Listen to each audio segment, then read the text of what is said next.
Okay, पिछली बार जो कहा उसका सेकंड पार्ट या तो आखिरी भाग,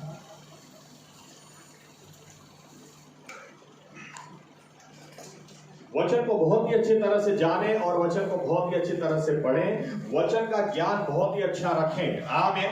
क्यों? क्योंकि बाइबल कहती है जो इस वचन पर भरोसा रखता है, ये वचन हर तरीके से परखा हुआ है, हर एक वचन परखा हुआ है। आमीन। एक भी वचन ऐसा नहीं है जो परखा हुआ नहीं, ये वचन हर वचन परखा हुआ है। और बाइबल कहती है जो इस पर भरोसा रखता है, ये वचन उसकी ढाल बन जाता है। आमीन, आमीन। और इसलिए हमें बहुत ध्यान में रखना है, क्योंकि दूसरी बात हमने देखी कि विश्वासी लोग विश्वास छोड़ देंगे।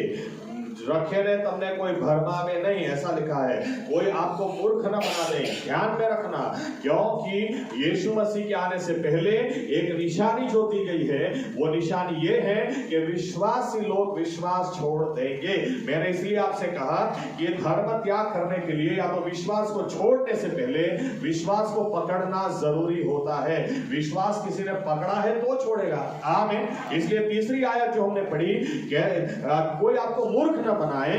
मूर्ख इस तरह से ना बनाए कि लोग विश्वास, क्योंकि आज थोड़ा रिवाइज कर ही लेते हैं। मैंने आप शुरुआत यहां से की थी कि अमेरिका में या तो अमेरिका से डीकंस्ट्रक्शन मूवमेंट चला है और विश्वासी लोगों को पकड़ा जा रहा है, विश्वासी लोगों के विश्वास को चैलेंज किया जा रहा है। तुमको कैसे पता कि तुम्हारा ही विश्वास सच्चा है? तुमको कैसे पता कि तुम्हारा यीशु ही वो सच्चा खुदा है, वही उद्धार करता है? और विश्वासी लोग, कई सारे विश्वासी लोग जब जवाब नहीं दे पाते, ये विश्वास में पीछे हट कर जाते हैं।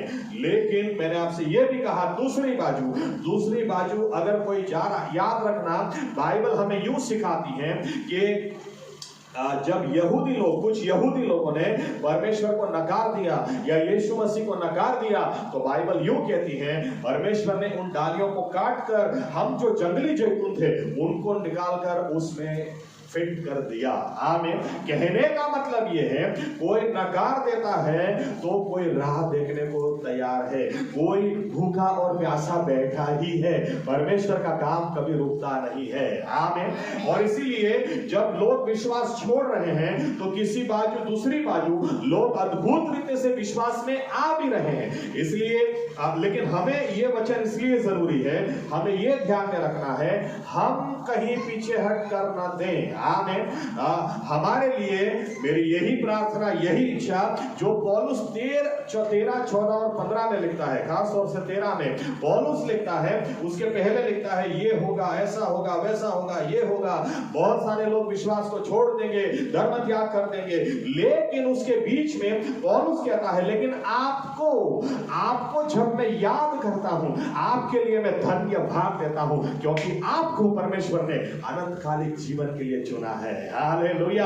आपको और मुझे अनंतकालिक जीवन के लिए चुना। और पौलुस कहता है 15वीं आयत में, आपको कुछ दूसरा करने की जरूरत नहीं है, आपको कुछ नया करने की जरूरत नहीं है, दृढ़ बने रहो।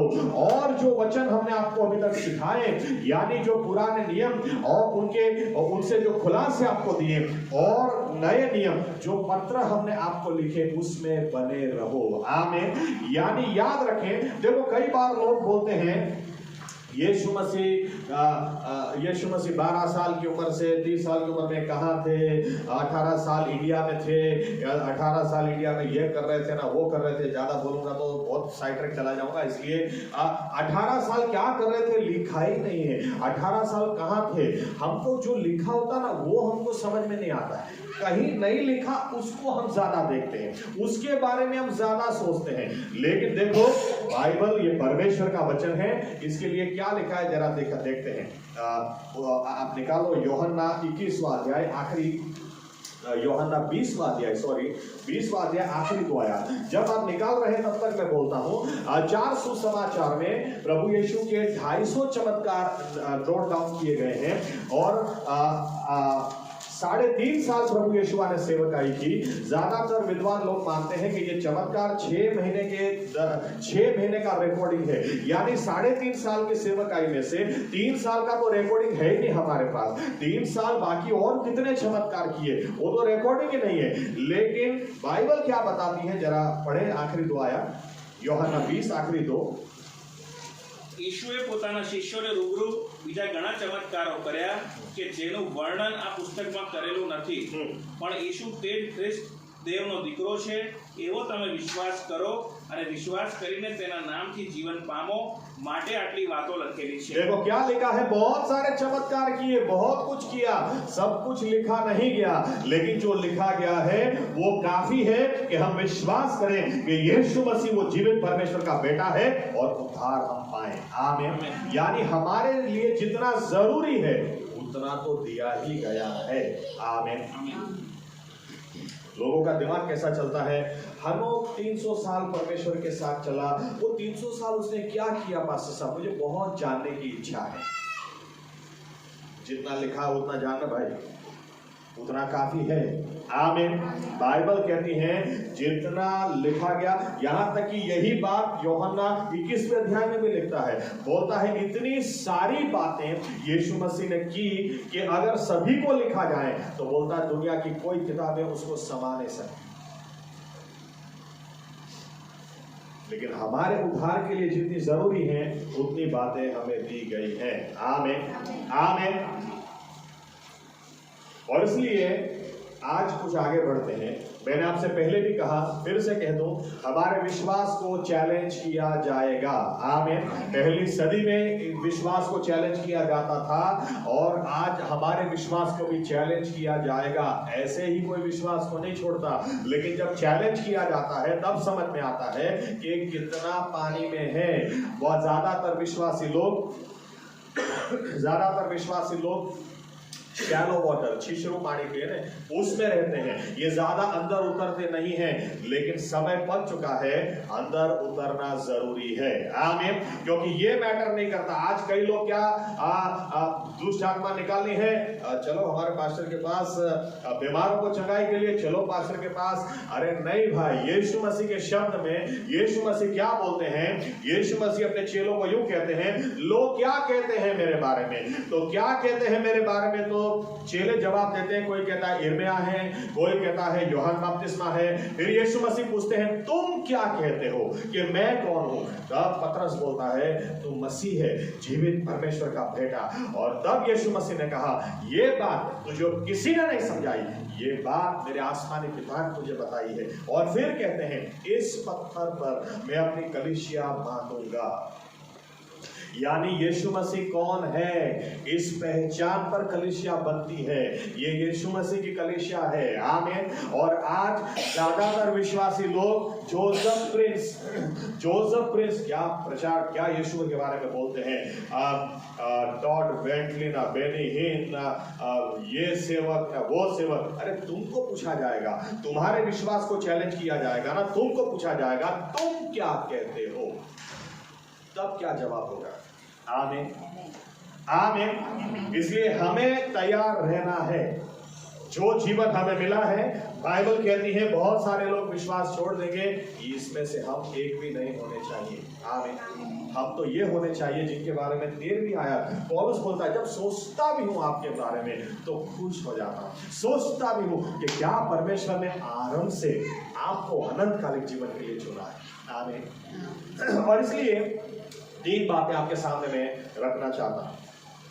सबसे पहली बात, जैसे मैंने कहा, लोग क्या कहते हैं इससे फर्क नहीं पड़ता। यीशु मसीह के बारे में आप क्या कहते हो, आप क्या मानते हो, क्या आप उसे जानते हो या नहीं।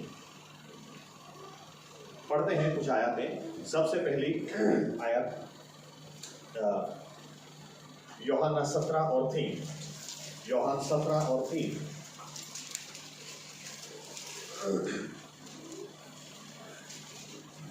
John 17:3। અનંત જીવન એ છે કે તેઓ તને એકલા ખરા દેવને તથા ઈસુ ખ્રિસ્ત જેને તે મોકલ્યો છે તેને ઓળખે। ओके, क्या लिखा? अनंतकालिक जीवन की व्याख्या ही क्या है? अनंतकालिक जीवन की व्याख्या यह है, यीशु मसीह के खुद के शब्द में, अनंत जीवन यह है कि वे यानी मेरे चेले सच्चे परमेश्वर को जाने। ओके, और ग्रीक शब्द अगर पकड़ते हैं जिस भाषा में लिखा गया कि जानना, अनंतकालिक जीवन यह है कि वे तुझे सच्चे परमेश्वर को जाने। इंग्लिश में ट्रांसलेशन इसका होता है एक्सपीरियंशियल नॉलेज, यानी कि अनुभव होना। दूसरे बोलते हैं इसलिए मैं नहीं बोलता, मुझे अनुभव है। और आप ये मुझे बताएं, जिसके साथ आपने समय बिताया ना हो, जिसकी आवाज आपने सुनी ना हो, जिसका स्पर्श कैसा आपको पता ना हो, जिसकी बातें कैसी आपको पता ना हो, और आप कैसे कह सकते हैं इस व्यक्ति को मैं जानता हूं? आमीन। परमेश्वर को जानना यही अनंत जीवन है, यही अनंत जीवन है।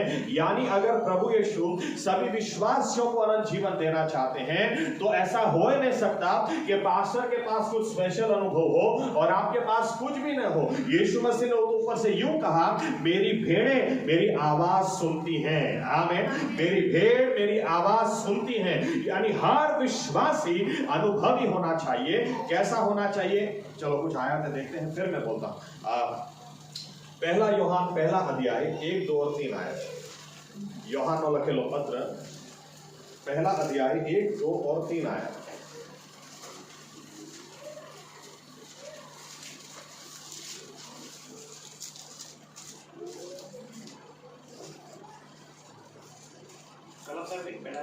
પહેલો જ અધ્યાય પહેલી બીજી ત્રીજી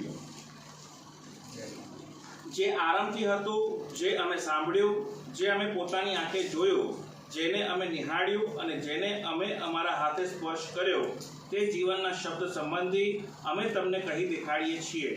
તે જીવન પ્રગટ થયું, એને અમે જોયું છે અને સાક્ષી પૂરીએ છીએ, અને તે અનંતકાળનું જીવન જે બાપની પાસે હતું અને અમને પ્રગટ થયું, તે તમને કહી દેખાડીએ છીએ। હા, અમારી સાથે તમારી પણ સંગત થાય એ માટે જે અમે જોયું તથા સાંભળ્યું છે તે તમને પણ કહી દેખાડીએ છીએ, અને ખરેખર અમારી સંગત બાપની સાથે તથા તેના પુત્ર ઈસુ ખ્રિસ્તની સાથે છે। देखो क्या यूहन्ना क्या लिखता है। यूहन्ना की लिखावट आप देखें, ये बोलता है हम कुछ काल्पनिक कहानी आपको नहीं सुनाते हैं। बाप के पास जो वचन था उसको हमने देखा है, उसको हमने चखा है, उसको हमने छुआ है, उसके साथ हमने समय बिताया है, उसके बारे में हम आपको बताते हैं। आमीन। कहीं से सुन लिया और आपको सुनाते हैं ऐसा नहीं है। हमने खुद अनुभव किया है, खुद देखा है, खुद छुआ, खुद उसके साथ समय बिताया, और फिर हम आज आपको उसके बारे में बताते हैं। आमीन। और एक आयत दानियल 11:32, दानियल 11:31-32 दोनों पढ़ते चलिए। दानियल 11:31 और 32 दोनों।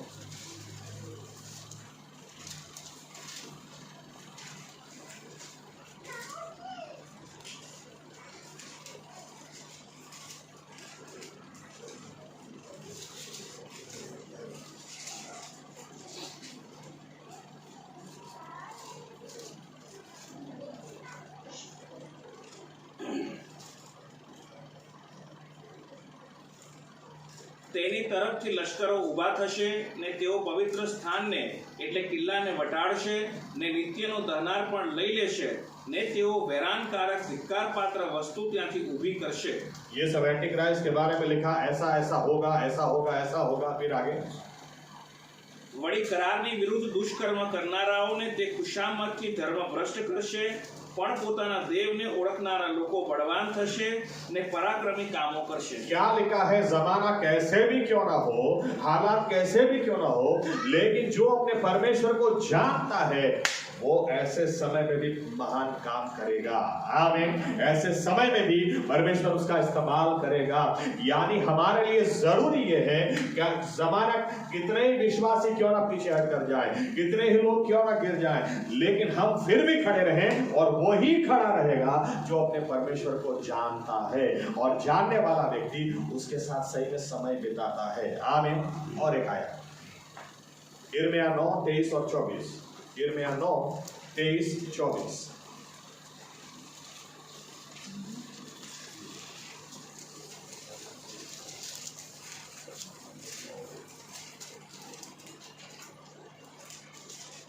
યહોવા કહે છે કે જ્ઞાની પોતાના જ્ઞાન વિશે અભિમાન ન કરે, તેમજ બળવાન પોતાના બળ વિશે અભિમાન ન કરે, વળી ધનવાન પોતાના ધન વિશે અભિમાન ન કરે, પણ જે કોઈ અભિમાન કરે તે આ વિશે અભિમાન કરે કે તે સમજીને મને ઓળખે છે કે હું પૃથ્વી પર દયા, ન્યાય તથા નીતિ કરનાર યહોવા છું, કેમ કે એઓમાં મારો આનંદ છે, એમ યહોવા કહે છે। देखो परमेश्वर क्या बोलता है कि अगर किसी को अभिमान करना ही हो तो कितना पैसा मेरे पास है, कितना सोना, कितना चांदी, कितने सैनिक मेरे पास है, उस बात में कभी अभिमान नहीं करना। करना हो तो इस बात में करना कि मैं अपने परमेश्वर को जानता हूँ। आमीन। मैं जानता हूँ वो कैसा है। और आप इसलिए दो चाबियां मैं आपसे बांटना चाह रहा हूं, लेकिन सबसे पहली बात और सबसे जरूरी बात कि क्या आप यीशु मसीह को जानते हैं, क्योंकि अनंतकालिक जीवन ही यही है। अनंतकालिक जीवन यही है कि सच्चे परमेश्वर को जानना। आमीन, आमीन। और इसलिए आपको दो पॉइंट्स में ले जाता हूं। सबसे पहला पॉइंट आप, चलिए उसके लिए भी एक आयत पढ़ लेते। यहोशुआ 6वां अध्याय, यहोशुआ ने न्यायाधीश, न्यायियों, जजेस 6वां अध्याय 12, 13, 14 और 15। 12, 13, 14 और 15। 6वां अध्याय 12 થી 15। हाँ।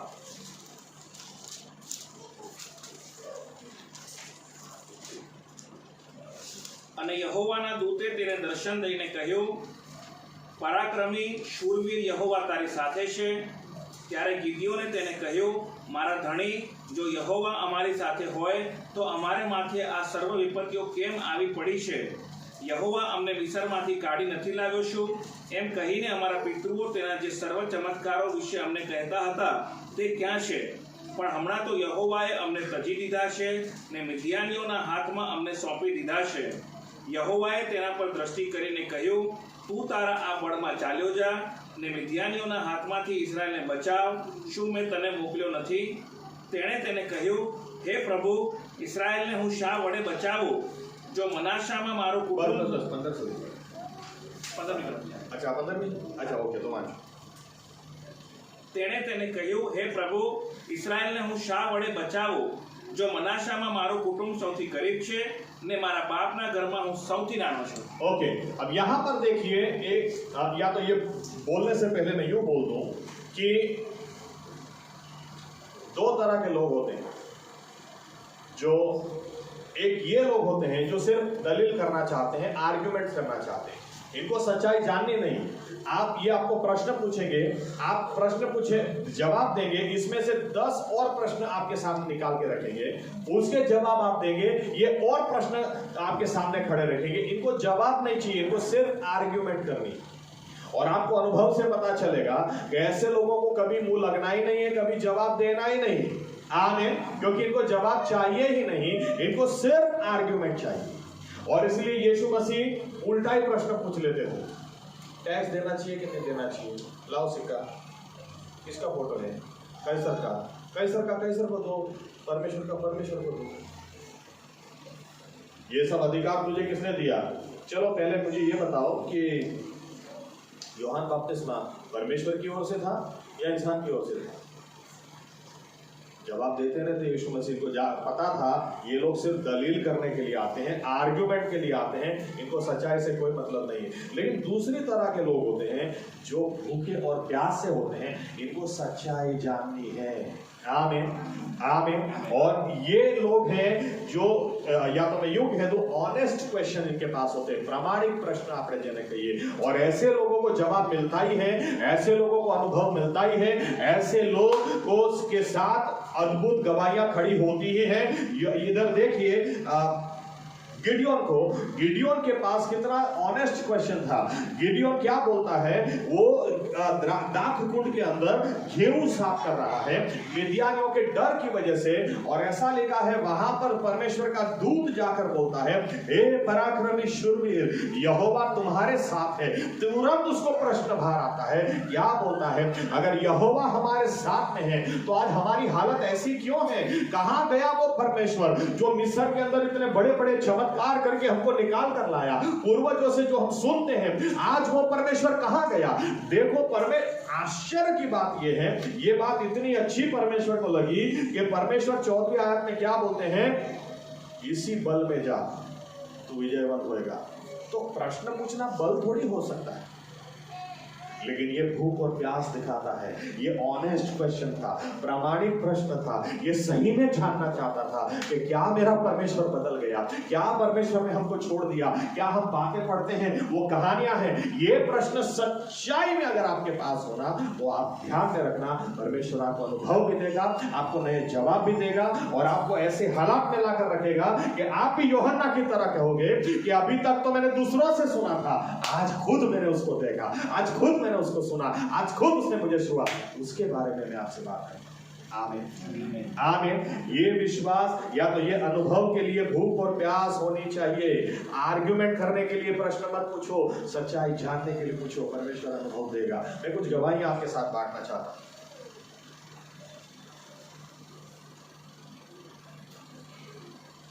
अभी मुझे आइडिया नहीं है स्टीवन क्यूबन के बारे में, क्या है वो, क्या मिनिस्ट्री चल रही है, क्या कर रहे हैं, लेकिन एक टाइम पे कनाडा में नंबर 1 वर्शिप लीडर माने जाते हैं और इतने अद्भुत काम होते थे उनके द्वारा। वो खाली कीबोर्ड पे उनकी उंगलियां घूमती थी, चालू होता था कीबोर्ड बजाना और परमेश्वर आत्मा को उंडेल देता। इतनी अद्भुत उनकी वर्शिप में कहां से लोग आते थे। इनको पता था कि इनकी वर्शिप में हम जाएंगे, जैसे जाएंगे वैसे वापस नहीं आएंगे। लेकिन इनकी गवाही क्या थी?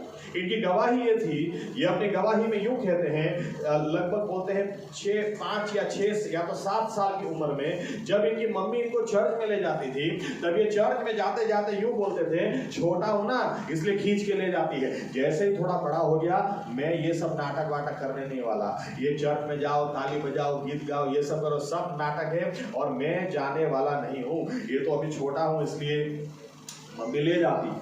अमेरिका या कनाडा में 5 साल की उम्र का बच्चा भी छोटा नहीं है, क्योंकि आपकी जानकारी के लिए बताता हूँ, वहां पर उनको स्कूल में पूछा जाता है, स्पेशल काउंसलिंग सेशंस होते हैं, घर पे मम्मी या पापा मारते तो नहीं। अगर बच्चा बोल देना कि मम्मी मुझे मारती है, मम्मी को उठा के जेल में डाल देने का। आप खुद के बच्चे को नहीं मार सकते, और अगर माँ बाप दोनों ही मारते हैं तो आपके बच्चे को ये लोग सरकार छीन लेती है और आपका बच्चा फॉस्टर होम बोलते हैं उसको, किसी और माँ बाप को दे देते हैं या अनाथ आश्रम में जाकर रख देते हैं। नहीं तुम बच्चे को मारते हो, तुम बच्चे को पैदा किया तो क्या हो गया, हाथ उठाओगे, हाथ उठाने के तुम लायक ही नहीं, हाथ उठा ही नहीं सकते। अगर आप न्यूज बराबर देखते हैं तो मेरे ख्याल से 5, 6, 7 साल पता नहीं, लेकिन क्रेफ्लो डॉलर बहुत प्रख्यात अमेरिका के पास्टर हैं, उनका केस आया था। एक दिन उनकी 16 साल की लड़की दारू पी के घर में आई। ये इतने बड़े पास्टर हैं और उनकी लड़की दारू पी के आई, इनसे रहा नहीं गया, इन्होंने 2 खींच के लगाई और बोला ये परमेश्वर के दास का घर है, इस घर में परमेश्वर की उपस्थिति है, दोबारा दारू पी के आना मत, मेरे को अपनी व्यवस्था खुद कर लेना, मेरे घर में नहीं चलेगा। तुरंत वो लड़की ने पुलिस को फोन लगाया, पुलिस आई, क्रेफ्लो डॉलर को पकड़ के अंदर डाल दिया।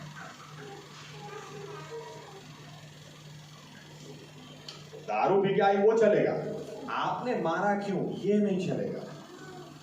इसलिए मैं बता रहा हूं कि स्टीवन क्यूबन चाहते तो उसी वक्त स्कूल में या कहीं पर काउंसलिंग सेशंस में बोल सकते थे कि जबरदस्ती मेरी माँ करती है, चर्च में ले जाती है, लेकिन ऐसा कुछ उन्होंने नहीं किया। लेकिन दिल में ये बात थी कि मैं एक दिन बड़ा होऊंगा, उस दिन मम्मी को बोल दूंगा तुमको ये सब नाटक पसंद है, तुम चर्च में जाओ, मुझे आज के बाद नहीं बोलना। लेकिन वो अपनी गवाही में बताते हैं 12 साल की जब उम्र मेरी थी, एक दिन मैं इतना खंडाल गया, बोलती मम्मी बात भी करती थी तो उसमें कहीं ना कहीं बाइबल आ जाता था, मुझे इतना गुस्सा आता था, मैंने अपने रूम का दरवाजा बंद किया और मैंने घड़ी निकालकर यूं कहा, देख प्रभु यीशु, मैं तो मानता ही नहीं हूं कि तू है, लेकिन अगर तू है ना तो मैं तुझे आधा घंटा देता हूं, आधे घंटे में मुझे अनुभव दे देना, मैं जिंदगी तेरे नाम कर दूंगा। लेकिन अगर आधे घंटे से 1 मिनट ऊपर हो जाए, जिंदगी में मेरा पीछा मत करना, न मैं बाइबल पढ़ना चाहता हूं, न मैं चर्च में जाना चाहता हूं। वो खुद अपने गवाही में लिखते हैं, आधे घंटे के बाद जब मैंने दरवाजा खोला,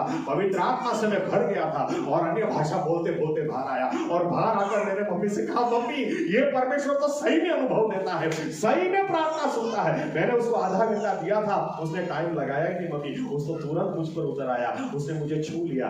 आज अगर वो वर्शिप लीडिंग करते हैं तो इसलिए नहीं कि आवाज बहुत अच्छी है, बजाना बहुत अच्छा आता है। अरे जिसको मैंने उस दिन उस कमरे में मैं मिला, जिसने मुझे अनुभव दिया, जिसने मेरी भूख और प्यास उस दिन मिटा दी, उसके बारे में मैं गाता हूँ, उसके बारे में मैं बजाता हूँ। आमीन। अनुभव मांगो, मांगो। ये प्रार्थना हमारी होनी चाहिए, प्रभु यीशुआ मुझे नया अनुभव चाहिए, मुझे आपको देखना है, मुझे आपको छूना है, मुझे आपको मिलना है, मुझे आपकी आवाज सुननी है, मुझे आपका स्पर्श प्राप्त करना है। आमीन। क्योंकि तो ही आप किसी को जान सकते हैं, तो ही आप बोल सकते हैं मैं उसको जानता हूं। आमीन। चार्ल्स फिनी ऐसा नाम जिसके बारे में आप जितना पढ़ो अच्छा, मतलब कम ही है, क्योंकि एक कंपैरिजन आपको देता हूं बताने के लिए कि कितने महान सेवक थे। ऐसा बोला जाता है कि शायद पौलुस के बाद कोई 2000 साल में कोई सेवक हुआ तो वो चार्ल्स फिनी। ऐसा सेवक तो हुआ ही नहीं कभी। ज्यादा उनके बारे में बोलने की इच्छा है, लेकिन अभी एक पॉइंट को पकड़ के मैं बोलता हूँ। और ये भी बताता हूं क्यों ऐसा बोला जाता है। पिछली सदी के सबसे महान सुवार्तिक अगर बोलेंगे तो बिली ग्रैहम। अब बिली ग्रैहम के बारे में कुछ संस्थाएं हैं जो ट्रैक रिकॉर्ड रखती हैं कि मसीह में लोग आए बिली ग्रैहम साहब की मीटिंग में, फिर वो पूरी जिंदगी कितने लोग मसीह में टिके रहते हैं। तो एक संस्था का आंकड़ा यूं बोलता है, बिली ग्रैहम साहब की मीटिंगों में लाखों लोग मसीह में आए, लेकिन सिर्फ 2% लोग टिके रहे। 98% लोग, कोई 10 साल के बाद, कोई 15 साल के बाद, कोई 20 साल के बाद पीछे हट कर गया, वापस दुनिया के जीवन में चला गया।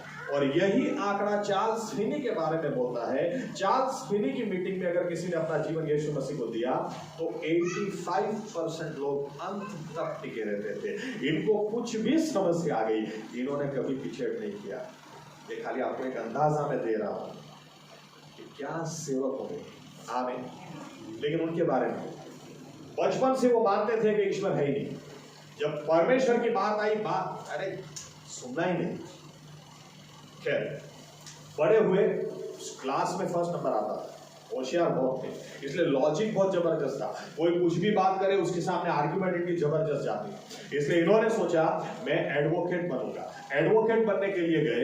जब एडवोकेट बनने के लिए गए तो उधर प्रोफेसर सिखा रहे हैं खून करे तो उसके लिए ये सजा है, पीनल कोड ये कोड ये, कोई चोरी करे तो उसके लिए ये सजा है। एक दिन उनसे रहा नहीं गया तो उन्होंने पूछा, सर ये नियम किसने बनाया कि खून करेगा तो ये सजा होगी, चोरी करेगा तो ये सजा होगी? तो प्रोफेसर बोलता है, अरे तुमने कभी बाइबल नहीं पढ़ा? बाइबल में है सब। और चार्ल्स फिनी, अरे इधर भी बाइबल आ गया यार, ईश्वर है ही नहीं।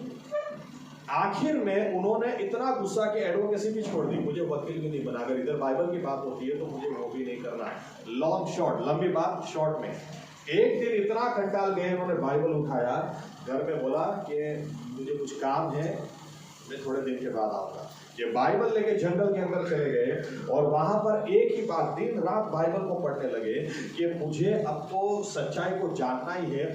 ऐसा कैसे हो सकता है कि इधर बाइबल उधर बाइबल? उन्होंने दिन रात बाइबल पढ़ना शुरू किया। कुछ दिनों के बाद वो जंगल से आए, पवित्र आत्मा से भरपूर, और पवित्र आत्मा में बात करते करते आए। और उसके बाद जो उन्होंने सेवकाई की, ऐसा अभिषेक हमको चाहिए।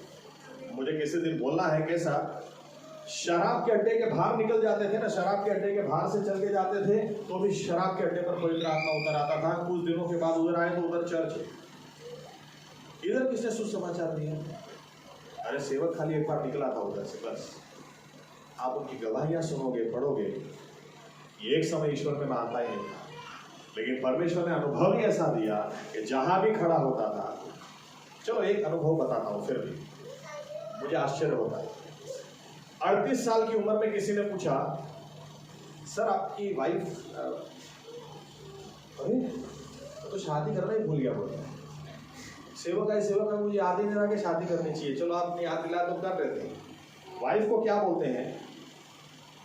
तुझे जो भी चाहिए, देख मैं सेवा का मैं बहुत बिजी रहता हूँ, तुझे जो भी चाहिए मुझे एक लिस्ट दे दे, तो जो मांगेगी ना मैं तुझे लाके दे दूंगा। शादी के 15 दिन में तेरा, तो उसके बाद कोई ठिकाना नहीं।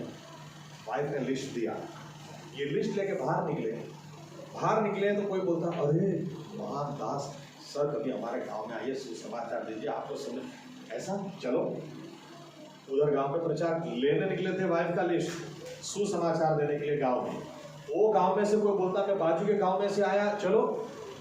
आप नहीं मानोगे, 6 महीने तक प्रचार करते हैं, फिर ध्यान में आया कि घर पे वाइफ रात देख रही है।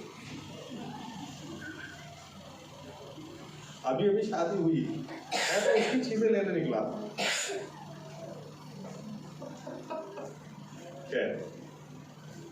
इनके सामने कोई खड़ा नहीं हो सकता था, क्योंकि इनको पता था मैंने जिसको देखा है, मैंने जिसको चखा है, जिसने मुझे अनुभव दिया, उसके बारे में मैं बता रहा।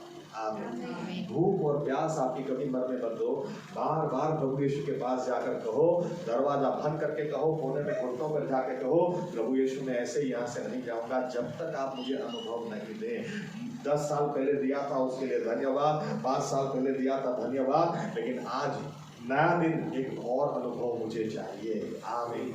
विश्वासी लोग आज दूसरों के अनुभव में जीते हैं। अफसोस की बात है, आप किसी पास्टर, आप किसी अगुवे, आप किसी भी विश्वासी के अनुभव में मत जिए।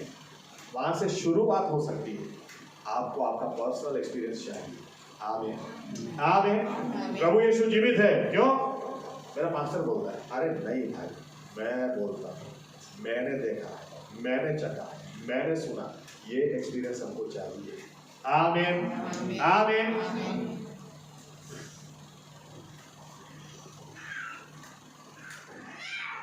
कुछ वर्षों पहले की बात, कुछ वर्षों पहले की, यानी 2001 या तो 2000, तुर्की में कोई सुसमाचार दे नहीं रहा, लेकिन परमेश्वर अपने दूतों को भेजकर भी सपने में बात करता है। तुर्की में मुल्लाओं की मीटिंग थी, 100 मुल्ला, काफी मुल्ला वहां पर इकट्ठा हुए थे, शायद 300, 400, 500 एग्जैक्टली याद नहीं, लेकिन वहां पर एक, जब रात को ये लोग सो गए तो एक मुल्ला दूसरे मुल्ले को क्या बोलता है कि यार एक बात करनी है, सुनेगा क्या ध्यान से? वो बोलता है बोलना। बोले देख बात बाहर नहीं जानी चाहिए, हल्ला मच जाएगा। बोलता क्या? बोलता है यार कुछ दिन पहले मैं सो रहा था तो एकदम से यीशु मसीह मेरे सपने में आए, और यीशु मसीह आकर मुझे बोलते हैं अल्लाह जीवित ईश्वर नहीं है, मैं जीवित ईश्वर। यार ये बात मैं बताऊंगा तो हल्ला नहीं मच जाएगा। तो वो आदमी सोते सोते खड़ा हो गया, बोलता है कौन से दिन? बोले ये दिन को। कितने बजे? रात को कितने बजे? बोले यार वो दिन को, वही रात को मुझे भी ये सपना आया, और मुझे भी सपने में आकर यीशु मसीह ने कहा। दोनों दिन को बहुत हिम्मत मिल गई, तो इन्होंने वो मीटिंग में धीरे धीरे धीरे सभी को जाकर बताया। वो पूरी मीटिंग में से 30 मुल्ला ऐसे निकले जिनको उसी दिन उसी समय यीशु मसीह ने सपने में आकर कहा था मैं ही जीवित परमेश्वर हूं। 30 लोग वहां पर इकट्ठा हुए, कोई प्रचार करने नहीं गया। वहां पर से इन्होंने कलीसिया एस्टैब्लिश की। मेरे पास, मैंने ये रिपोर्ट शायद 2 या 3 साल बाद पढ़ा था, तभी 5000 लोग इनकी कलीसिया में थे। और एक एक व्यक्ति ऐसा था कि पास्टर बोलते इसलिए नहीं, अरे पास्टर के साथ सपने में यीशु मसीह ने बात की, मेरे साथ भी इस तरह से बात की है, इसीलिए मैं जानता हूँ वो जिंदा खुदा है। आमीन। मत रहो दूसरों के अनुभव में, मत जियो, खुद का अनुभव मांगो। बाइबल कहती है भजन संहिता 34:8, taste and see that the Lord is good. अनुभव करो, चखो, देखो, वो अनुभव देगा। आमीन। आमीन। आज तकलीफ ये है, हमारा कितना समय मोबाइल में चला जाता है, कितना समय टीवी में चला जाता है, कितना समय दोस्तों के साथ चला जाता है, कितना समय फालतू में चला जाता है। अरे वहां से थोड़ा समय काटो, रोक हल करो, घुटनों में जाओ और कहो मैं ये रहा, मैं ये रही, प्रभु यीशु मुझे एक स्पर्श दे दो, मुझे एक और अनुभव दे दो। आज का दिन आपने दिया, मुझे विश्वास को, मेरे विश्वास को और भी बढ़ा दो, वो जरूर करेंगे। आमीन। आमीन। बाइबल में बहुत अच्छा उदाहरण है जाकी दाड़ी। लेकिन वो हाइट में छोटा था, हाइट में बहुत छोटा था, लेकिन वो बहुत बड़ा आदमी था, बहुत बड़ा, क्योंकि जितने टैक्स कलेक्टर थे उनका बॉस था वो, दाणियों में मुख्य હતો એવું લખેલું છે, सबका बॉस था। लेकिन बाइबल कहती है लूका 19 में उसको यीशु मसीह को देखना था, यीशु मसीह को देखने की उसको इच्छा थी, और इसकी वजह से क्या किया, बाइबल कहती है बहुत बड़ी भीड़ लगी हुई थी और वहां से यीशु मसीह निकलने वाले थे। ये आदमी को कुछ भी करके यीशु मसीह को देखना था, इसीलिए वो वहां पर गया। लेकिन जब देखा कि हाइट छोटी होने की वजह से मैं तो देख ही नहीं पाऊंगा, एक पेड़, उसने गुल्लर झाड़ लिखा है, जब वो पेड़ को उसने देखा, पेड़ के ऊपर वो चढ़ गया यीशु मसीह को देखने के लिए। बड़ा आदमी ऐसा काम नहीं करता, शर्म आती है।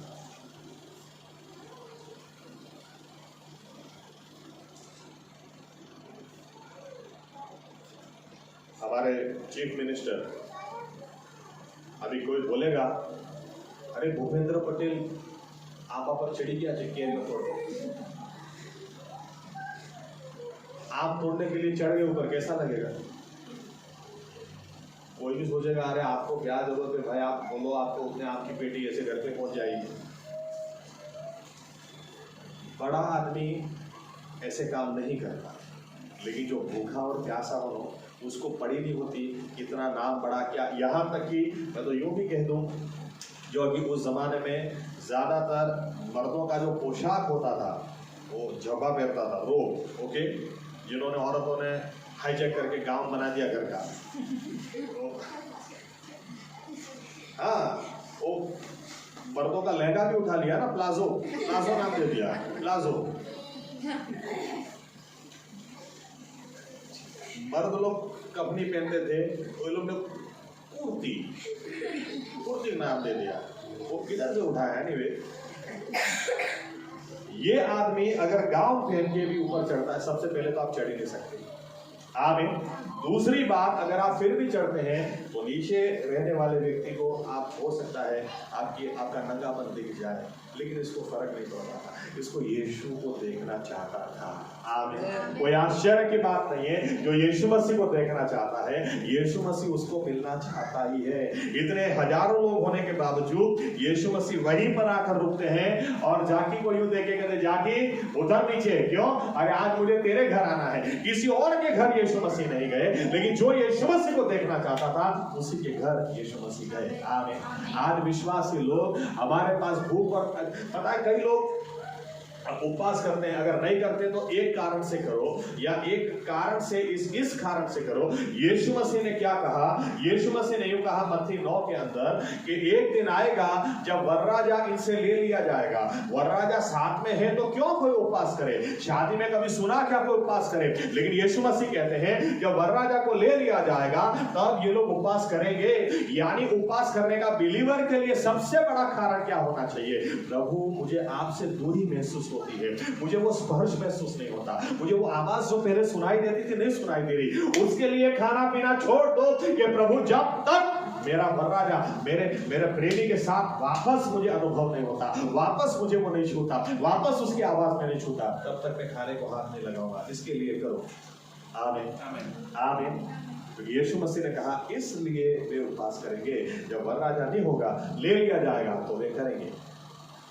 सबसे अच्छा कारण, दूसरे कारण से भी कर सकते हैं, लेकिन मेरा कहने का मतलब उपवास भी करो तो इस कारण से प्रभु कुछ अनुभव मुझे चाहिए। विश्वासी लोग शैलो वाटर, छिछरा पानी में ना जियो, थोड़ा अंदर जाओ, आमीन। क्या कहा समरुनी भाई को लोगों ने कहा पहले तुम्हारे सुनने से हम यीशु के पास आए, लेकिन यीशु मसीह खुद जब हमारे साथ 2 दिन रुके, हमने खुद 2 दिन उनको सुना, हमने खुद 2 दिन उनका अनुभव किया, इसलिए हम विश्वास करते हैं यही मसीह है, आमीन। अब तुम्हारे कहने से नहीं, अब हमने अनुभव किया है, आमीन।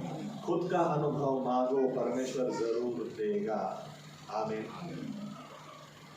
दूसरा मुद्दा देता हूं, ये पहला मुद्दा कि जो परमेश्वर को जानता है वो पीछे हट नहीं करेगा। बाइबल क्या कहती है? ऐसे समय में जब सब उल्टा पुल्टा चलता होगा, ये गिर नहीं जाएगा, अरे ये तो ऐसे समय ऊपर से बड़े काम करेगा, आमीन। उसको जानने के लिए भूख और प्यास के साथ उसके साथ समय बिताओ। क्या मुझे तो लगता है कई विश्वासी लोगों की जिंदगी निकल जाती है, ये लोग कभी प्रार्थना नहीं करते कि प्रभु यीशु मुझे आपको देखना है, मुझे आपका नया अनुभव चाहिए, कभी प्रार्थना नहीं करते। करो, आमीन, करो, वो जरूर अनुभव देगा, जरूर देगा। दूसरा मुद्दा समझने के लिए कुछ आयत पढ़ते हैं। चलिए, दूसरा मुद्दा, पहला शमूएल 10वां अध्याय 5 और 6 आयत। पहला शमूएल 10वां अध्याय 5 और 6 आयत।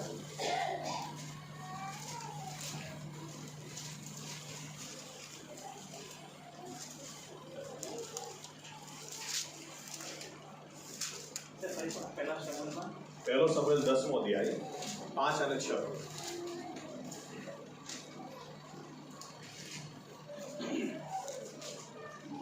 ત્યાર પછી દેવનો પર્વત જ્યાં ફલિસ્તીઓનું થાણું છે, ત્યાર પછી દેવનો પર્વત જ્યાં ફલિસ્તીઓનું થાણું છે ત્યાં તું આવશે અને એમ થશે કે તું ત્યાં નગર પાસે પહોંચશે ત્યારે આગળ સિતાર, ડફ, વાંસળી ને વીણા વગાડનારા સહિત પ્રબોધકોની એક મંડળી ઉચ્ચ સ્થાનેથી ઉતરતી તને સામે મળશે અને તેઓ પ્રબોધ કરતા માલુમ પડશે।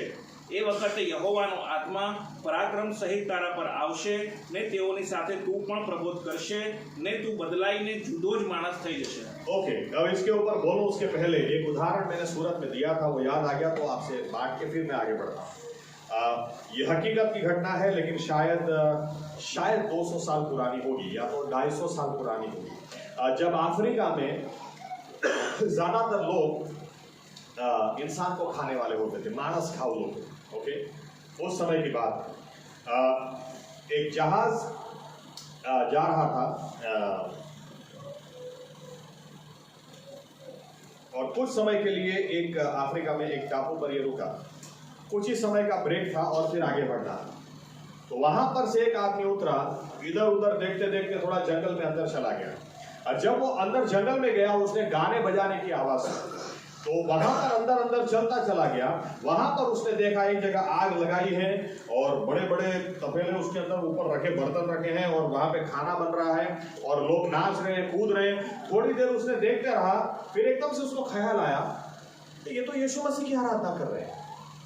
तो इसने एक व्यक्ति को उधर से बोला, अब देखो यीशु मसीह की आराधना कर रहे हैं, इसलिए कोई डर नहीं लगता है।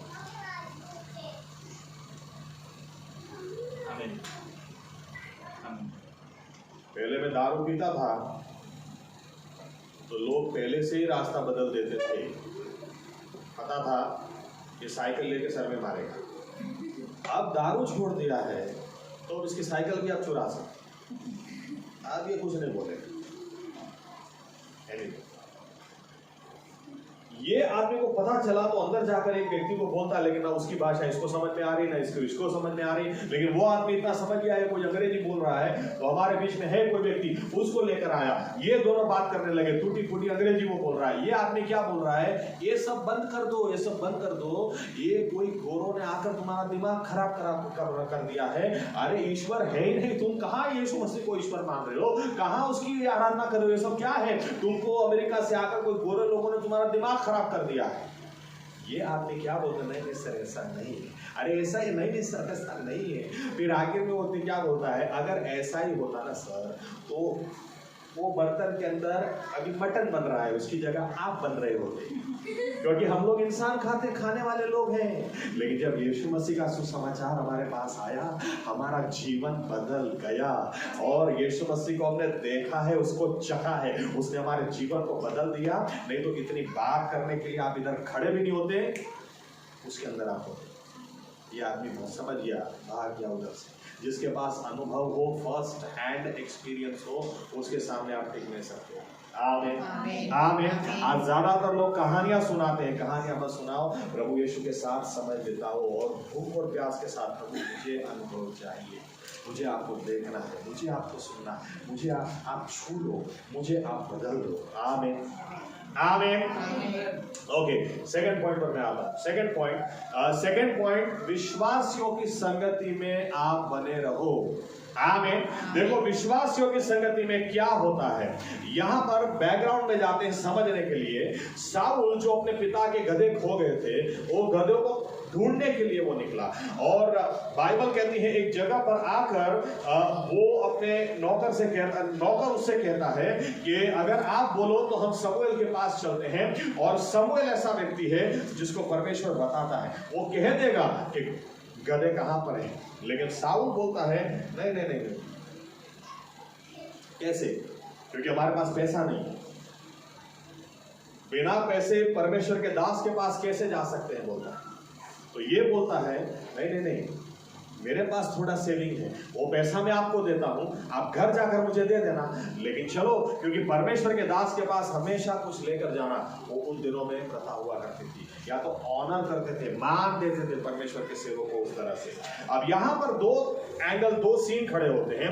इस बाजू से शाऊल शमूएल के पास जा रहा है कि मेरे पिता के गधे कहां पर खो गए हैं, और इस बाजू से शमूएल जब शाऊल को देखता है, परमेश्वर उसको बोलता है यही है जो इजराइल का पहला राजा होगा, इसको तू अभिषेक करेगा। और जब शाऊल और शमूएल इकट्ठा होते हैं और शमूएल उसको बताता है कि परमेश्वर ने तुझे इजराइल का पहला राजा चुना है, शाऊल मान ही नहीं रहा। शाऊल बोलता है मैं कैसे हो सकता हूं, जैसे गिडियोन के बारे में देखा, गिडियोन क्या बोलता है, मनासे का परिवार का मैं हूं और सबसे गरीब परिवार का हूं, मुझे क्यों परमेश्वर चुनेगा। यहां पर शाऊल क्या बोलता है, मैं बिन्यामीन की कलीसिया, बिन्यामीन के कुल का हूं, सबसे छोटा कुल हमारा है, उसमें भी हमारा घराना सबसे छोटा है, मुझे क्यों, मैं कैसे, मुझे परमेश्वर ने कैसे चुना, मैं कैसे राज कर सकता हूं। उसके प्रश्न के जवाब में शमूएल उसको बोलता है, आप 10वां अध्याय घर जाकर पढ़ना, बहुत कुछ बताता है। तू जब इधर से जाएगा देखना, पहले तुझे रास्ते में ये लोग मिलेंगे, ये 2 रोटी तुझे खाने के लिए देंगे, ये होगा वो होगा। फिर बोलता है लेकिन एक जगह पर तू जाएगा जहां पर से प्रॉफिट्स का टोला, कंपनी ऑफ प्रॉफिट्स, बहुत सारे प्रबोधक लोग सामने से गीत गाते गाते नीचे आते होंगे, और जब तू उनको मिलेगा तब परमेश्वर की आत्मा तुझ पर उतर आएगी, वो तुझे एक नया हृदय देगा और तू एक अलग ही व्यक्ति हो जाएगा, और वो व्यक्ति राज करने के लायक हो जाएगा। आमीन आमीन। ये व्यक्ति राज नहीं कर सकता, सच बात है। ये व्यक्ति सोचता है मैं कैसे राजा बन सकता हूं, मैं कैसे अधिकार चला सकता हूं, मैं कैसे इन लोगों को सुरक्षा सलामती दे सकता हूं। सच बात है, तू नहीं दे सकता, लेकिन मैं जनरल टर्म यूज करता हूं। लेकिन जब तू विश्वासियों के टुल्ले में जाएगा, विश्वासियों के टुल्ले में परमेश्वर अपनी आत्मा को तुझ पर उंडेल देगा, और वहां पर, यहां तक तो यूं लिखा है, आप आगे अच्छा ठीक है चलो पढ़ते हैं 9-10, वही 10वां अध्याय 9-10, पहला शमूएल 10वां अध्याय 9 और 10 आया। અને એમ થયું કે શમૂએલ પાસેથી જવાને તેણે પીઠ ફેરવી કે તરત જ દેવે તેને બીજું ઉદય આપ્યું, અને તે દિવસે તે સર્વ ચિહ્નો પૂરા થયા। જ્યારે તેઓ પર્વત પાસે આવ્યા ત્યારે જુઓ પ્રબોધકોની મંડળી તેને મળી, અને દેવનો આત્મા પરાક્રમ સહિત તેના પર આવ્યો, ને તે તેઓની મધ્યે પ્રબોધ કરવા લાગ્યો। હજુ એક અને એમ થયું કે જેઓ પ્રથમ તેને ઓળખતા હતા તે સઘળા લોકોએ જોયું કે જુઓ તે તો પ્રબોધકોની સાથે પ્રબોધ કરે છે। ત્યારે તેઓએ એકમેકને પૂછ્યું કે કિશના દીકરાને આ શું થયું છે? શું શાઉલ પણ પ્રબોધકોમાં છે? देखो क्या काम हो गया जब वो प्रबोधकों के बीच में या तो विश्वासियों के बीच में, जो बातें विश्वासियों के बीच में हो सकती है वो और कहीं भी नहीं हो सकती है। आमीन। याद रखना बाइबल यहाँ पर क्या कहती है, बाइबल जो 2 थिस्सलुनीके का 2 अध्याय हमने पढ़ा, वहां पर 2 हिस्से हैं। कुछ विश्वासी लोग विश्वास छोड़ देंगे, दूसरी बाजू पौलुस क्या बोलते हैं, तुम वो विश्वासी हो जो अंत तक टिके रहोगे। आमीन। यानी विश्वासियों को दो भाग में हम देखते हैं। दूसरी अगर आयत देखें हिब्रू 10 और 25, वहां पर भी 2 भाग, यहां पर उंगली रखो लेकिन वो देखो हिब्रू 10 और 25,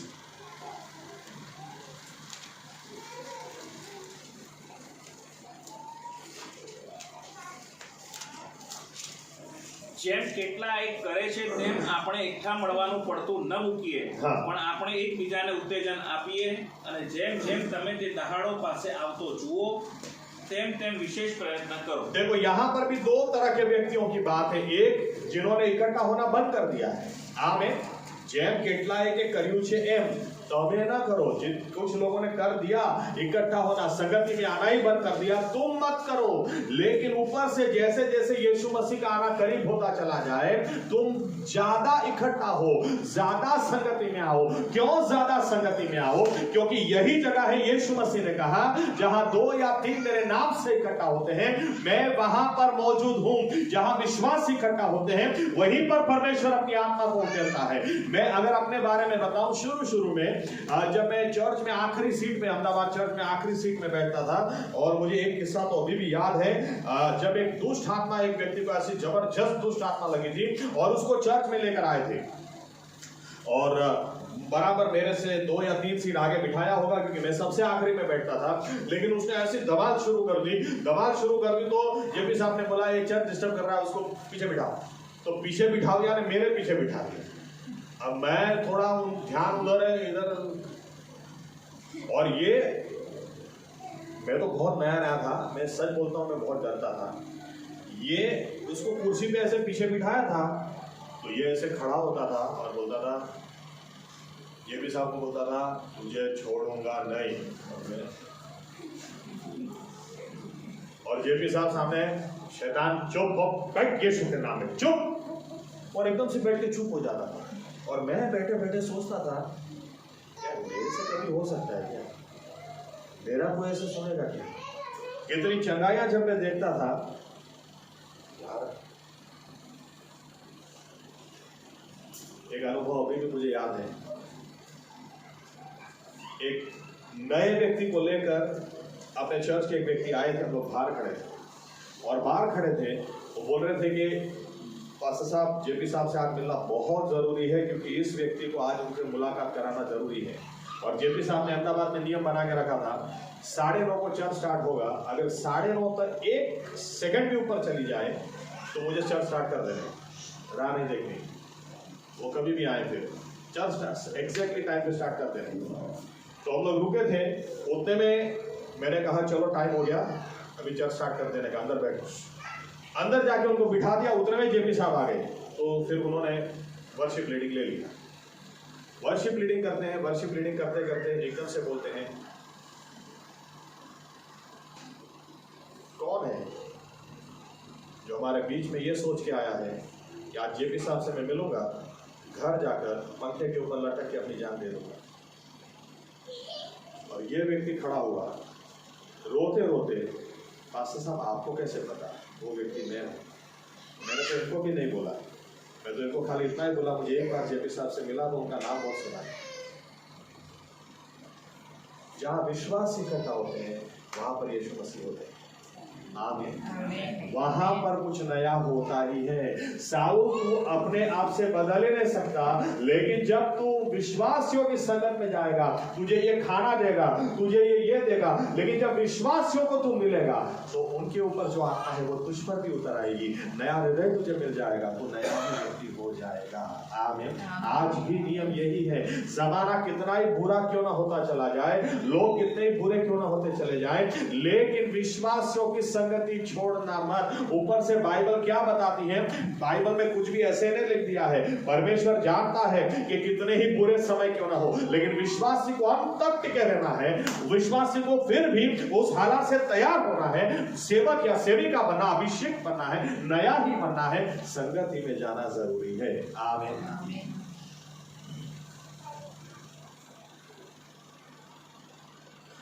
इसलिए बाइबल हमको बता, हम कई बार क्या बाकी का भाग एंटी क्राइस्ट आएगा, ये होगा ना वो होगा, बहुत डेंजर हो जाएगा, ये होगा, अरे कुछ मत, आप आधा क्यों देखते हो?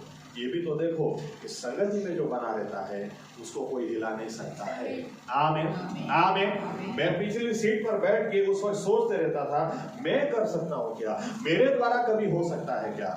लेकिन विश्वासों की संगत में रेगुलर, मैं गलत नहीं बोलता हूँ या तो कोई अलग इंटेंशन से नहीं बोलता हूँ, लेकिन 14 जनवरी 2000 साल मैंने अपना जीवन यीशु मसीह को दिया। उस दिन से आज दिन तक एक बार भी मैं चर्च में नहीं गया, ऐसा हुआ ही नहीं, एक बार भी। कितने वर्षों में एक चर्च सर्विस मैंने स्किप नहीं की, एक भी नहीं। मेरा डेडिकेशन। क्या कभी सर दर्द हुआ नहीं होगा? फिलोमिना बहन बैठी, इनको याद है, चर्च के पुराने लोगों को भी याद होगा। एक बार क्योंकि सोहन अंकल के घर में जब चर्च बैठता था, मेरी हालत इतनी खराब थी, इतनी खराब, चर्च सर्विस खत्म करके उनके सोफा पे मैं सो गया, खाने का भी होश नहीं था, फिर भी चर्च सर्विस स्किप नहीं की, क्योंकि यही जगह है जहां पर प्रभु यीशु मिलते हैं। आमीन। यही वो जगह है जहां से आज हो सकता है हम भी अपने बारे में सोचते हैं, मेरे द्वारा हो सकता है क्या, मैं प्रचार कर सकता हूं क्या, मेरी प्रार्थना वो सुन सकते हैं क्या, मेरे हाथ रखने से। क्योंकि एक समय ऐसा भी था जब मैं यूं सोचता था, मेरे हाथ रखने से, क्योंकि स्टेज के ऊपर जेपी साहब का अनुवाद में करता था और जेपी साहब मुझे बोलते थे, भाई नीचे जा, हाथ रख, पवित्र आत्मा मिलेगा। और मैं ऐसा मानता था कि मेरे हाथ रखने से किसी को पवित्र आत्मा मिल नहीं सकता, इसलिए मैं जाता ही नहीं था नीचे, और मैं आंख बंद करके उधर ही प्रार्थना शुरू, नीचे जाओ। और फिर वो आते थे, भाई अरे क्यों नीचे जा, हाँ जो अब पहला कर ही नहीं आता, कोई खाली लागतो नहीं, બધા चेक કરી देती, तू जा करे, हाँ फिर भी मैं नहीं जाता। फिर एक बार मैंने उनको बोल दिया कि आप मुझे मत दो, मुझे ऐसा लगता, मुझे मेरे दिल में ऐसा है कि मैं किसी के ऊपर भी हाथ रखूंगा उसको पवित्र आत्मा नहीं मिलेगा, पता नहीं क्यों ऐसा है। लेकिन मैं संगति में जाता रहा, फिर भी जाता रहा। फिर भी एक दिन आया जब मुंबई के अंदर मुझे पहली बार ऐसे लोगों के बीच में चर्च सर्विस चलानी थी जो मानते ही नहीं है कि पवित्र आत्मा इस तरह से मिलता है, लोग अन्य भाषा बोलते हैं। और वहां पर मैं ऐसे खड़ा हो गया था जैसे मैं तो वर्षों का अनुभवी हूँ। और 19 लोगों को उस दिन पवित्र आत्मा मिला, 19 लोगों। लेकिन ये परिवर्तन एक दिन में नहीं आया। आप संगति को मत छोड़ो। संगति बाइबल को ऊपर से यूं कहती है, बार बार इकट्ठा हो और भी इकट्ठा हो। जैसे यीशु मसीह का आना करीब होता चला जाए, आप और भी इकट्ठा हो। आमीन। क्योंकि यही जगह है जहां पर परमेश्वर मिलता है, यही जगह है जहां परमेश्वर जो बिलीवर्स के ऊपर आत्मा उंडेली है, वो दूसरे बिलीवर्स पर भी आत्मा उंडेल देता है। आमीन, आमीन। मैक्सिको, ओके, चलो यही गवाही देता हूँ। एक मैक्सिको की गवाही मैंने कुछ समय पहले सुनी थी। एक व्यक्ति जो सुपारी लेकर खून करता है, और उसको सुपारी दी थी किसी ने कि इस पास्टर को जाकर चालू चर्च सर्विस में मारना है। और ये भाई बंदूक लेकर पहुंच गए।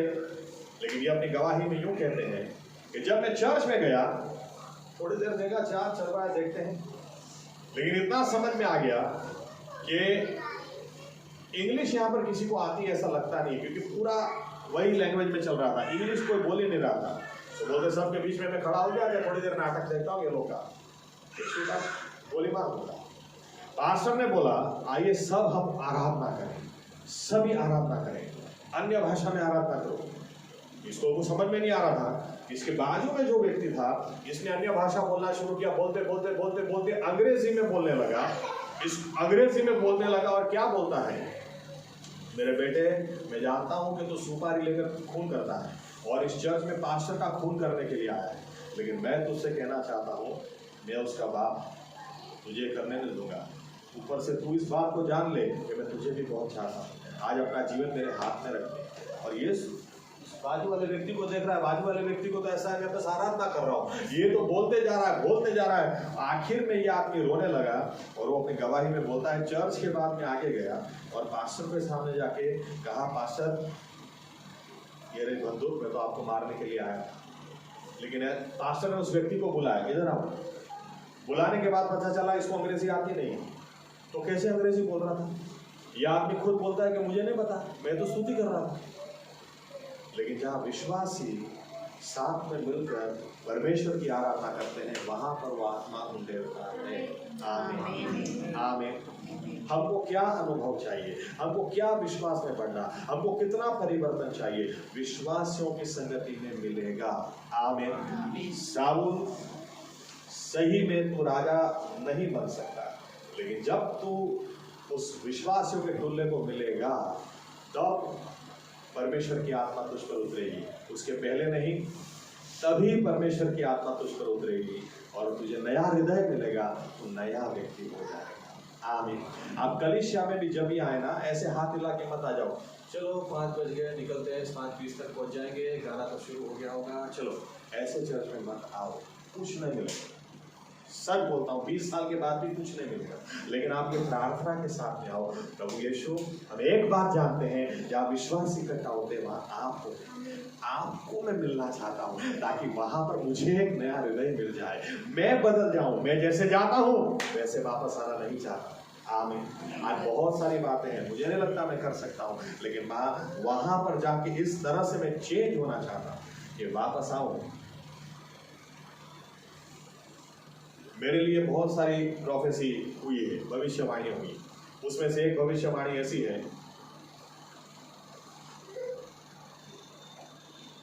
कि आपको एक दिन ऐसा आएगा, दूर दूर से आपको सुनने के लिए लोग आएंगे, दूर दूर से, और सभी लोग आश्चर्यचकित हो जाएंगे कि इतनी दिल की बातें कौन जानता है। ये तो हमारे दिल में जो चल रहा है वही ऊपर से बोल रहा है, ऐसा कैसे हो सकता है। मुझे आज हो सकता है आश्चर्य हो, कब दिन आएगा ऐसा आ सकता है क्या, मेरे लिए हो सकता है क्या। लेकिन विश्वासियों की संगति में आप जाते रहे, परमेश्वर अपनी आत्मा को उंडेलता रहेगा, नया हृदय देता रहेगा, परिवर्तन आता रहेगा। आज मुश्किल लगता, कल वो होके रहेगा। आमीन आमीन। साउल को आप देखेंगे, ये लड़ने वाला आदमी नहीं था, ये लड़ने वाला आदमी जरा भी नहीं था, फिर भी बाइबल बताती जब परमेश्वर की आत्मा इसके ऊपर उतर आई, ये बदल गया। और वहां पर गिलियाद के लोग मदद मांगने के लिए आए, और इन्होंने कहा कि हमारी कोई मदद करेगा क्या, क्योंकि वो दुश्मन राजा बोल रहा है कि मैं तुमको या तो सबको मार डालूं, या तो एक ही शर्त में तुमको छोड़ दूं कि तुम्हारी दाहिनी आंख में निकाल दूं। अब दाहिनी आंख निकाल देना यानी ऐसा व्यक्ति लड़ाई नहीं कर सकता, क्योंकि लड़ाई करने के लिए ये लोग ढाल जब उठाते थे तो ढाल की वजह से ये आंख ढक जाती थी, इस आंख से ये लोग देखकर लड़ाई कर सकते थे। ये एक आंख बोलते सब पुरुषों की मैं निकाल दूंगा। ये लोग जब आपके साउल को बोलते, लिखा है साउल के ऊपर उस वक्त परमेश्वर की आत्मा उतर आई और बोलता है तुम में से एक व्यक्ति भी अगर मेरे साथ नहीं खड़ा रहा उसको मैं छोड़ूंगा नहीं। कौन है जो मेरे साथ में आएगा? और बाइबल कहती सब लोग इकट्ठा हो गए और साउल के साथ गए और इन्होंने अद्भुत विजय दिलवाया। और ये लोग कहने लगे सही में ये परमेश्वर का चुना हुआ है, यही हमारा राजा होगा। आमीन। लेकिन ये ऐसे नहीं हुआ। जब तू विश्वासियों की संगति में जाएगा, जब विश्वासियों की संगति को तू मिलेगा, वहां पर तुझ पर आत्मा उंडेल दी जाएगी, वहां पर नया हृदय मिलेगा और वहां पर तू बदल जाएगा, एक नया ही इंसान होगा। आमीन आमीन। आज फिर से रिपीट करता हूँ, खत्म करने से पहले आप बाइबल रीडिंग को सीरियसली लें, क्योंकि क्या लिखा है, इस वचन पर जो विश्वास करता है ये वचन उसकी ढाल हो जाता है। आमीन। जब बाइबल आप पढ़ते हैं शांति से पढ़ें, अच्छी तरह से पढ़ें।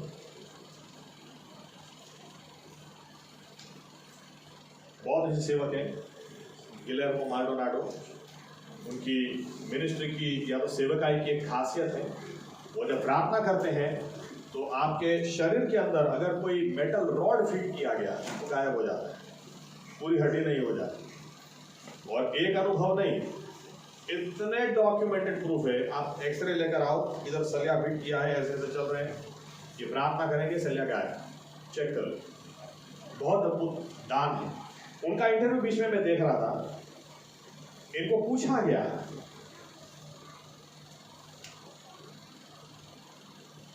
कि सबसे जरूरी एक विश्वासी के लिए क्या है। मुझे हंसी भी आई और लगा कि मैंने सच बात बोल रहे हैं। विश्वासी के लिए सबसे जरूरी क्या, वो क्या बोलते हैं पता है? विश्वासी के लिए सबसे जरूरी, मैं ऐसा मानता हूं, जब बाइबल पढ़ते हैं मोबाइल साइड में रखिए।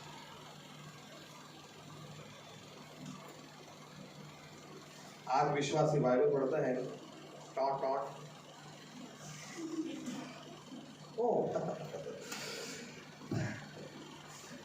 सारे चावल खावा भी सारे देर होती है।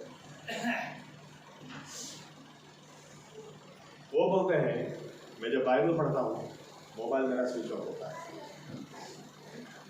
मेरे दोस्तों को पता है, मेरे घर में पता है, जब भी मेरा मोबाइल स्विच ऑफ आएगा यानी उस वक्त मैं बाइबल पढ़ रहा हूँ। लगता है कितनी छोटी बात, लेकिन फिर भी कितनी बड़ी। आमीन। बाइबल को जब पढ़ते हैं अच्छी तरह से पढ़ें, अच्छा टाइम इसके साथ में निकालें, और निकालते निकालते ये प्रार्थना भी हमारी हो कि प्रभु यीशु आप तो कल आज जुगाने वैसे के वैसे, मुझे एक और स्पर्श, मुझे एक और अनुभव दीजिए। मेरी गवाही के लिए मैं आपको धन्यवाद देना चाहता हूँ, मेरे उद्धार के लिए धन्यवाद देना चाहता हूँ, लेकिन और एक अनुभव मुझे चाहिए। आमीन। मैं किसी के सामने इस तरह से खड़ा नहीं होना चाहता। अब 5 साल पहले है ना, मैंने ये सुना था, 5 साल पहले उसने मुझे छुआ था, नहीं, आज की मैं बात करना चाहता हूँ, मुझे अनुभव दीजिए। आमीन। और दूसरी बात, संगति में रेगुलर बने रहिए। जो संगति में होगा वो और कहीं भी नहीं होगा। आमीन। विश्वासियों की संगति में बने रहिए। मुझे एक व्यक्ति ने आज प्रश्न पूछा, कुछ और बात चल रही थी तो उसमें एक प्रश्न पूछा कि पास्टर साहब क्या ऐसा है कि परमेश्वर सिर्फ फेथ चर्च में ही है और फेथ चर्च में ही वो प्रार्थना का जवाब देता है? तो मैंने कहा नहीं नहीं नहीं, ऐसी कोई बात नहीं है। जहाँ जहाँ विश्वासी हो वहाँ परमेश्वर की उपस्थिति होती है। आमीन। आमीन। आप अगर बिलीवर हैं, आप विश्वासी हो। देखो, दारू पीने वाला आदमी 24 घंटे में आप किधर भी ले जाओ दारू ढूंढ लेता है, किधर मिलेगा उसको पता है, वो ढूंढ ही लेगा। आमीन। किसी दास को बुलाएंगे, किसी व्यक्ति को बुलाएंगे। इस घर में प्रॉब्लम है, आप घर चेंज कर दो। अरे घर चेंज करने के बाद भी पता चला वो दूसरे घर में भी दारू पीता है। मुझे क्या लगता है, इस शहर में प्रॉब्लम है, शहर चेंज कर दो। शहर चेंज करोगे फिर भी 24 घंटे में वो अड्डा ढूंढ लेगा, उधर भी पिएगा। अरे देश चेंज कर दो। मेरे एक काका है, इतना दारू पीते थे, हमको हमेशा डर लगता था इनकी बैंक की जॉब जाएगी। बैंक में कैशियर वो लाख रुपया जमा कराने जा रहा है। एक मिनट, अरे चालू नौकरी पे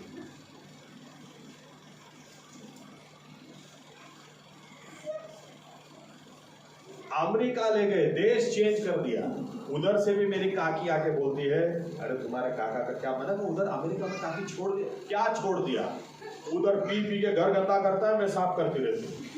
इतना पीता है, इधर नहीं पीता था उसका, इधर पी पी के उल्टी नहीं करता था, उधर तो पी पी के उल्टी करता है। इतना पीता तुम्हारा। अरे देश बदल लो, कुछ भी बदल लो, कुछ नहीं हो सकता। लेकिन मेरा कहने का मतलब, दारू ढूंढ ही लेता है। इनकी भाषा भी ऐसी होती है, यार क्या बात करता है, वो तो 7,000 की बोतल आती है, उसको वो पिया, वो पीता। हमने तो परिणाम भी सुना हो। दारू वाले को भी पता है दारू वाले के साथ संगति करना, विश्वासी को नहीं पता चलता कि हमारी संगति विश्वासी के साथ होनी चाहिए। आमीन। आमीन। क्योंकि परमेश्वर उधर ही मिलता है। आमीन। थोड़े सीरियस हो जाएं इन 2 बातों को लेकर। आप बाइबल पढ़ रहे हैं, प्रार्थना करें, बाकी सब छोड़कर प्रभु यीशु मुझे छू लो, मुझे एक नया अनुभव दो, मुझे चाहिए।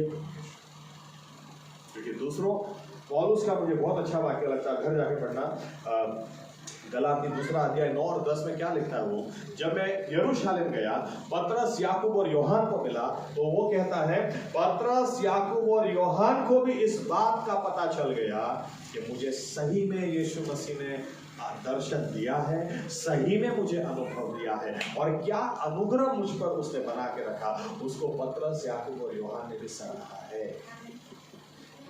यानी पतरस, याकूब और यूहन्ना बोलते इसलिए मैं विश्वास नहीं करता, मुझे उसने अनुभव दिया इसलिए मैं उस पर विश्वास करता हूँ, मुझे उसने प्रकाश दिया इसलिए मैं जानता हूँ वही हमारा मसीह है।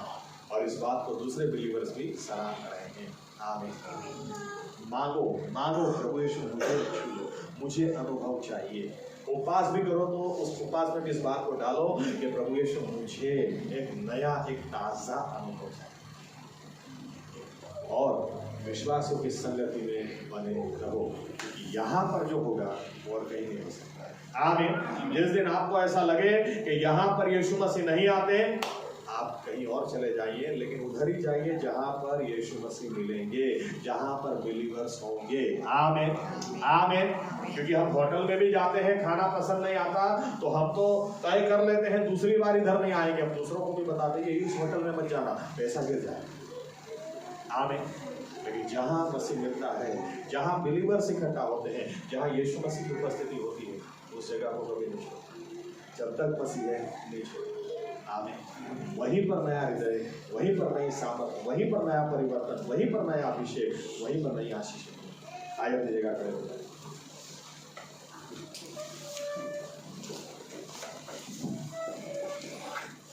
धन्यवाद प्रभु यीशु, धन्यवाद प्रभु यीशु, धन्यवाद।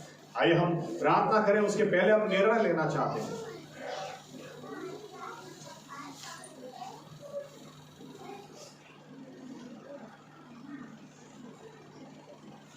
उस निर्णय के ऊपर हम प्रार्थना करेंगे। हम निर्णय लेना चाहते हैं कि हाँ प्रभु यीशु मसीह, जमाना कैसा ही क्यों ना हो, आपका वचन काफी है। आपका वचन सही में काफी है। इस वचन पर जो भरोसा करता है, ये वचन उसकी ढाल हो जाता है। लेकिन यही वचन हमको उत्तेजन भी देता है, अनुभव करो और देखो। इसीलिए हम आपसे कहते हैं, अपनी मर्जी से नहीं कहते हैं, इसीलिए क्योंकि आपने इब्राहिम, इसहाक और याकूब को अनुभव दिया था। लेकिन मूसा, मेरे दादा अनुभवी थे, वो अनुभव लेकर बैठा नहीं रहा। आपने मूसा को भी अनुभव दिया। मूसा बहुत अद्भुत अनुभवी था, ये सोचकर यहोशुआ बैठा नहीं रहा। आपने यहोशुआ को भी अनुभव दिया। एक एक कैरेक्टर जो बाइबल में हम पढ़ते हैं, पहले पन्ने से आखिरी, आपने हर एक के साथ बात की, आपने हर एक को अनुभव दिया। आप पक्षपाती नहीं हैं, इसीलिए हम आपसे कहना चाहते हैं, मुझे भी, हमें भी अनुभव दें प्रभु। अभी तक जो भी दिए उसके लिए धन्यवाद। लेकिन एक और हमारे विश्वास को बढ़ाते चले जाएं, ताकि हम आपको जानते चले जाएं। आपको जानना यही अनंत जीवन है।